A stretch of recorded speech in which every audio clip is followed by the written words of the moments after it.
Un gusto presentarles otra faceta más de nuestra materia periodismo alternativo, en este caso la clase 9, con 4 puntos específicos sobre el marco teórico de la comunicación popular, alternativa y participativa, que se denomina también participatoria según las experiencias latinoamericanas.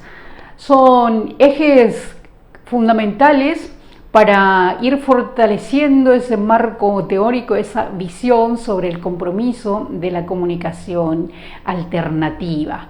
Así que espero que a estas alturas vayan configurando esa visión con relación a ese desafío grande que tenemos de replantear la forma de comunicación, de expandir las voces que tienen que ver con la construcción de comunidades inclusivas, respetuosas, democráticas y participativas.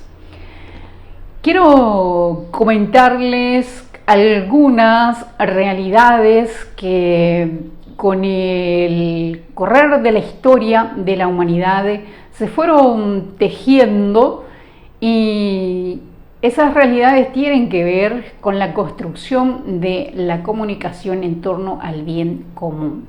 Es la comunicación la que hace posible las nuevas visiones para el cambio social.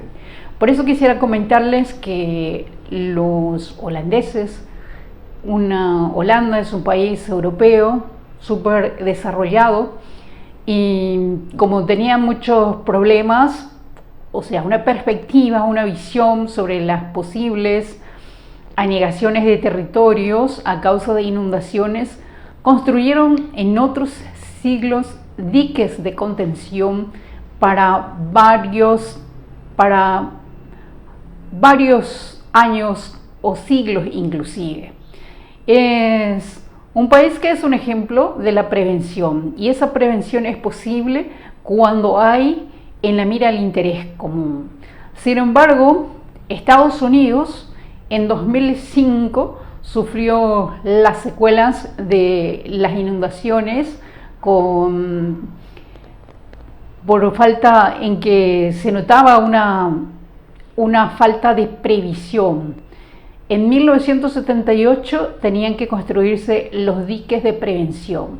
Sin embargo, un país que generalmente invade territorios ajenos por el tema de la democracia, reclamando derechos de las mujeres, es un país que tampoco tiene como prioridades la transparencia pública en la gestión. En 1978 se creó una ley para la construcción de esos diques similares a los de Holanda. Sin embargo, ustedes saben los efectos catastróficos del huracán Katrina. Simplemente les menciono estas cuestiones por la falta de previsión, la falta de participación, la falta de integración de las capacidades intelectuales para las soluciones estratégicas de las problemáticas sociales, ambientales. Y en este sentido es importante la comunicación alternativa. Vamos a un ejemplo más práctico y cercano, que es nuestro querido Paraguay. Ustedes saben que una de las peores tragedias del Paraguay configuró la tragedia del Ico Bolaños, con la muerte de unas 400 personas. En ese momento, el actual senador Enrique Riera era intendente de Asunción y estaba fuera del país sin permiso de la Junta. Y en esa tragedia hubo falta de previsión, no se contemplaron los sistemas de prevención de incendio ni de salvataje a las personas. Entonces, por eso que la comunicación, cuando nos pone al descubierto las cuestiones de interés común, tiene una complicidad con un sistema de corrupción. Y por eso es importante tener en cuenta estos temas, estos ejes emblemáticos de la comunicación popular alternativa participativa.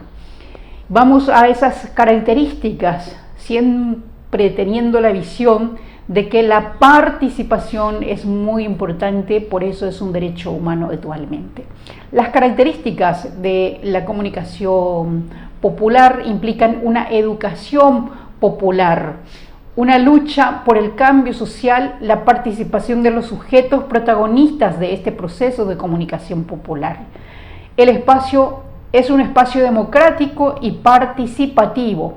El conocimiento y el aprendizaje también forman parte de las características, porque se trata de la comunicación entre grupos organizados para defender intereses comunes mediante la lucha por el cambio social. Vamos al segundo punto, que es el proceso y la metodología de la comunicación popular alternativa y participativa. Diálogo, análisis, interés común. Se dialoga precisamente sobre los intereses de toda la comunidad, intereses que puedan derivar en un bienestar colectivo, inclusivo de todos los sectores, no solamente de un sector en particular. Los mensajes dirigidos a grupos populares organizados. En este caso, la comunicación popular generalmente se da entre grupos organizados, pueden ser los indígenas. Ustedes saben que actualmente los indígenas están reclamando tierra, el respeto al hábitat. Los indígenas paraguayos, los guaraníes, son excelentes guardianes de la naturaleza, sin embargo no tienen espacio muchas veces en la participación popular, por más de que tengan saberes en el territorio, saberes que pueden construir una estabilidad, una armonía en la convivencia entre naturaleza y humanidad. En este proceso de la comunicación alternativa también se niega la comunicación arbitraria o autoritaria, porque el diálogo es la contraposición al verticalismo, a las imposiciones. Mediante el diálogo se intercambian las buenas ideas, los valores también de las personas. Entonces es un diálogo constructivo que merece espacio en una comunicación popular. La horizontalidad contra el verticalismo. La comunicación comercial o tradicional es vertical, en el sentido de que muchas veces la comunicación se trata de un monólogo donde el periodista o el director de un medio, el responsable de un medio, emite su opinión sin tener ese retorno, sin ninguna empatía con el público y sobre todo sin ninguna consideración sobre la realidad social. Se basa también, es un proceso y metodología que se basa también en la cultura popular, por lo que les estaba diciendo. La cultura popular es importante porque en un territorio social, indígena, campesino, hay un montón de saberes que rescatar, como así también valores tradicionales que puedan implicar una estabilidad de una nación en cuanto a su identidad y a sus legados que van. Vamos al punto 3, la participación popular, que es un derecho humano, como ya habíamos mencionado en una clase anterior. Es también un deber político en el sentido de que la construcción de la sociedad compete a cada ciudadano de bien, y también la cooperación social es una forma de autorrealización y de satisfacción de las personas. Por eso es un deber político, en el sentido de que la política es buscar el bien común en base al consenso social en torno a intereses sociales o intereses comunes. También la participación popular es un instrumento de la construcción nacional. Son tres factores muy importantes, tres dimensiones muy importantes de la participación popular, que forma parte de la comunicación popular alternativa y participativa. El punto 4 Se refiere a la experiencia latinoamericana en cuanto a la comunicación popular alternativa y participativa. Varios eventos se realizaron en Ecuador, en Argentina, en Paraguay también hay una experiencia positiva. En el 2016 se realizó precisamente con la presencia de uno de los mayores maestros paraguayos de comunicación alternativa, Juan Díaz Bordenave, el Congreso Internacional de Comunicación Ñe'e Yerohuatá. Y de esa manera se fueron reivindicando el derecho a la comunicación, el derecho de acceso a la información pública, a tal punto que hoy día tenemos la ley de la transparencia, que es una conquista precisamente de la participación popular y de la comunicación alternativa que defiende los intereses de la comunidad, de los intereses de un pueblo, o que debe defender. Claro que no todas las experiencias de comunicación alternativa se basan en los desafíos que deben defender según las experiencias, pero van surgiendo nuevos espacios como los espacios digitales en los cuales podemos implementar este desafío y este compromiso como comunicadores.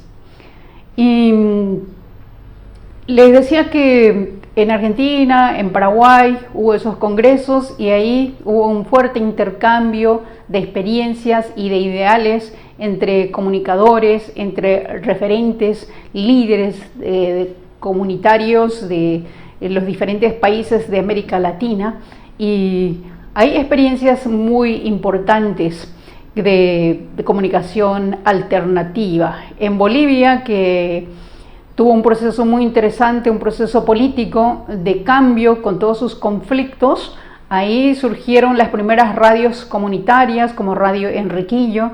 En Colombia, la radio Sutatensa, que defendió el derecho a la participación. Y son procesos que van teniendo resultados positivos hasta que vayamos configurando con más garantía este compromiso de todos, la ética, que significa en la práctica que todos tengamos un bien colectivo. Y precisamente para recordar que la comunicación debe ser horizontal en vez de vertical, vamos a poner este símbolo cristiano para representar bien lo que es la horizontalidad. Como seres humanos tenemos forma de cruz, entonces los comunicadores tenemos que recordar siempre que tenemos que activar los valores, teniendo en cuenta esta horizontalidad de inclusión de las personas. Decíamos que lo horizontal siempre viene como imposición de arriba. Sin embargo, este símbolo cristiano representa como uno de los mayores maestros reconocidos de la unidad de la humanidad, como fue Jesús, el nazareno, el carpintero, que vino después de Aristóteles, de Sócrates. Sócrates ya enseñaba esto, que hay que buscar el bien común y la verdad, y justamente fue condenado por defender la verdad, el bien común, por enseñar a los jóvenes. Y también este maestro tan reconocido por todas las culturas, en casi todos los siglos, Jesús dijo comodidad. Es una forma de recordar para la empatía que debemos practicar los comunicadores. No dijo comodidad. Entonces, esta horizontalidad es también práctica de valores como instrumentos sociales que podemos tener en práctica. Y entender que el bullying simplemente es el desprecio. Y es el desprecio la palabra que tenemos que tener en cuenta para tener ese sentido de empatía y de inclusión como comunicadores. Los valores son como instrumentos sociales que podemos comparar como una orquesta a los solistas prácticamente es muy difícil practicar. Sin embargo, en una orquesta todos ponen su valor, su talento para que salga una armonía de voces o de instrumentos musicales. Y así son los valores que podemos poner en práctica como comunicadores o como ciudadanos de bien. Poner siempre ese grano de arena para que vaya mejorando la comunicación, una comunicación que responde a los intereses comunes y no una comunicación que se complica con el estado de corrupción, con las cosas que se hacen mal a nivel público. Entonces, tarde o temprano, una corrupción que va institucionalizándose va a caer cuando la comunicación es clara, cuando la comunicación responde a los intereses de la mayoría y sobre todo cuando apunta a esta ética del bienestar colectivo. Es lo que buscamos todos. Cuanto más problemas sociales hay, siempre nos va a afectar como familias, y entonces por eso es importante rescatar lo que estábamos diciendo, la prevención, la inclusión de los saberes tradicionales, de los saberes, de los descubrimientos científicos que puedan implicar una menor agresión a la naturaleza, una menor adhesión de los seres humanos al consumismo sin medida. Y eso es un poco el desafío. Entonces, a recordar con esta clase de comunicación popular cuáles son los valores que debemos de defender como periodistas, como comunicadores alternativos, y principalmente es referente a la verdad. Y apuntalar a ese desafío de ir contrarrestando el sistema de corrupción en nuestro país. Muchísimas gracias por la atención y espero que el material del cual disponen en la plataforma sea un complemento bien efectivo de esta clase virtual que estamos compartiendo. Hasta pronto.